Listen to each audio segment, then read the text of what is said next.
kids have special educational needs, but what percentage of the education budget is spent on them? The answer is 6%.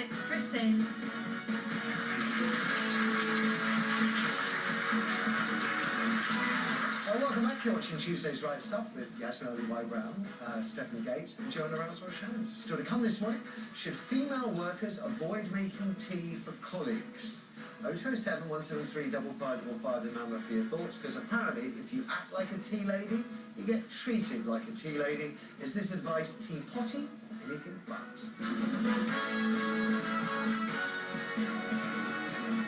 Right now, though, we're going to continue this week's Schools Report by looking at how our education system is working, if indeed that's the right word, for the 1.2 million children in the UK with special educational needs. As I mentioned earlier, 1 in 5 children has a learning difficulty or disability, dyslexia, dyspraxia, autism, physical impairment. 85% are in mainstream schools. Now, when I were a lad, these children were invariably sent to special schools, where a culture of low expectations from both teachers and parents led to mass underachievement, and also segregation from the mainstream led to feelings of social rejection. Now, Tony Blair, for all his faults, changed everything in the 90s when he ordered as many children as possible to go to mainstream primaries and secondaries to ensure they had the same life opportunities as their peers. Same life opportunities. Is that how it's worked out?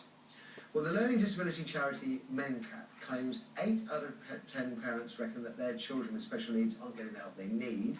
Only 1 in 50 has been statemented by the local authority, which compels their school to provide any extra support needed. The vast majority, well, I guess they're just expected to fit in, which is a big ask when 60% of teachers say they haven't got the training or skills to help them, which may explain why half these children with special needs end up falling behind their classmates and 9 times more likely to be expelled and twice as likely to be bullied as those without special needs. Now, we've got a number of special guests with us this morning. We've got Tanya Tira-Oro and her sons Giorgio and Luca. And we've also got Barney Angris, who used to work as a special educational needs coordinator at secondary level. And I'm right in thinking, Tanya, that your boys have special educational needs. If I may ask, what are they? Luca has AFD, that's autism, it's Asperger's, and ADHD, and Giorgio has autism and ADD. Okay, and did you boys go to a regular school or a special school? Yeah, they started out in mainstream school because they didn't have a diagnosis. So mainstream primary? Yes. Mm-hmm. It was always apparent that they weren't like your ordinary bears, so to speak, but that was what you did, you put them into school. Yeah. We didn't think they were very, very bright children. But by the end of reception year for Luca, he already had a behaviour plan, and I was always called in at the end of the day to, speak about Luca sitting under the table, because, not joining in, not wanting to sit down and quiet at circle time. And it was pretty apparent that they didn't know how to cope with him. Did you know what to do? Did the boys get statemented? Not at that point. I worked with the school. At the end of that year, at the end of actually year 2, I took Luca to see a paediatrician, and he was diagnosed with ADHD. And they tried behaviour strategies and so on. George was only a school year behind Luca, and although he was the best reader in his class, even though he was about the youngest, he couldn't write, and they thought that was just because he was young. Now, but he can read. But to me, there was something that wasn't right, and I pursued it by myself without any particular support from the school. Did both boys go through mainstream school? They went through infant school. By the end of infant school, Georgia was diagnosed with autism, but Luca wasn't. Right. It wasn't until we went into a National Autistic Society Early Bird Plus course with my mother-in-law, and we're saying, actually, that sounds just like Luca. And so we got his diagnosis adjusted. I had to apply for a statement for Georgia because he just wasn't coping. And with the statement, did that work within the mainstream school, or did you feel that actually a special needs school would have been more appropriate? Was that available? Was that offered? He didn't have it in mainstream. I'd already found this other school, which I knew was the perfect school for them. It was a school for boys called Morehouse in Frensham in Surrey. for boys who learn differently, the bright boys, and I'd already had them assessed there, they'd been offered places, but of course it was an independent special school. Right.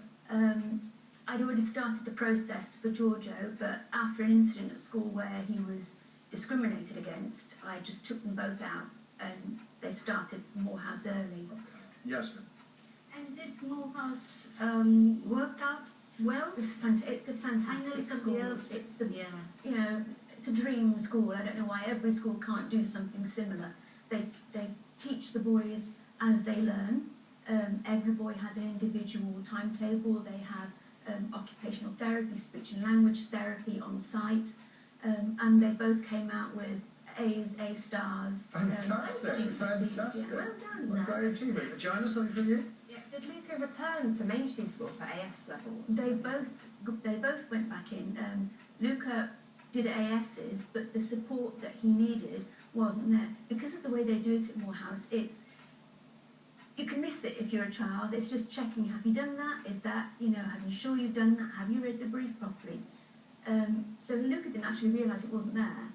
And the teachers, because he presents, like a capable, intelligent young man, just forgot. And so he didn't do as well in his ASs as he hoped he would. But, Luca, he sort of pulled it out of the park and restarted on a different course. Okay. Giorgio went into the same sixth form to do media, and they both come out of the first year with distinctions. Fantastic, fantastic. Stefan, something from you? What terrifies me is you're switched on, you're engaged with this, you've got the ability to chase these things up. What I'm really worried about is the vast amount of people that maybe don't feel that they can change the course of their kids' school life and things like that, and but you've done it well. But can I ask the boys a question? Do you mind answering a question? So for me the big shift is from a school specifically tailored to your needs to then going to a mainstream school. What's the big difference? Is it a shock? Is it problematic, or is that quite exciting to join a different group of people?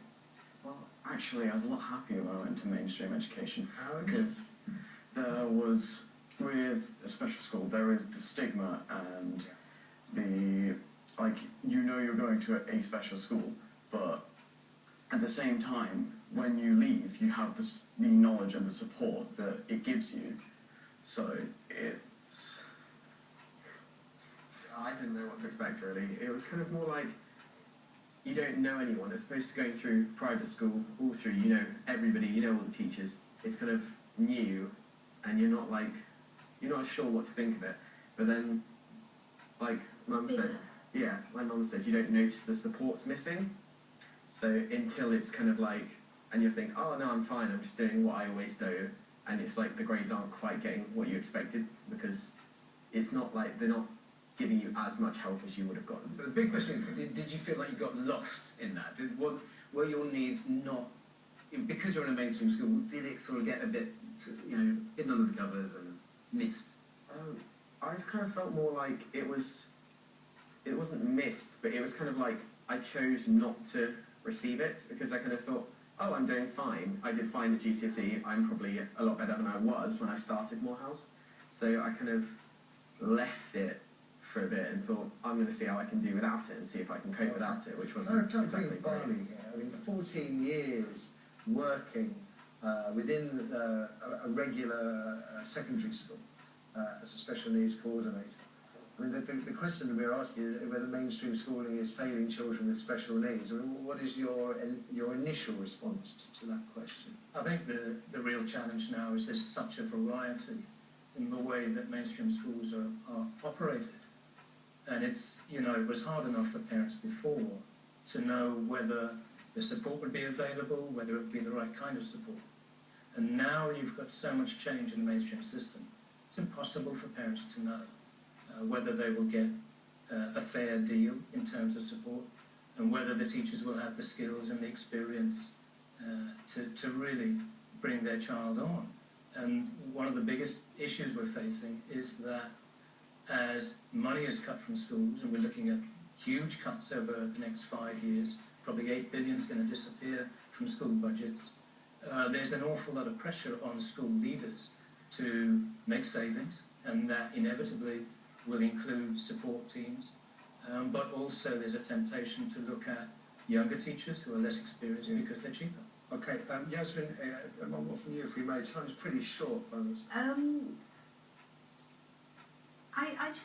still in two minds really about whether mainstream or special needs.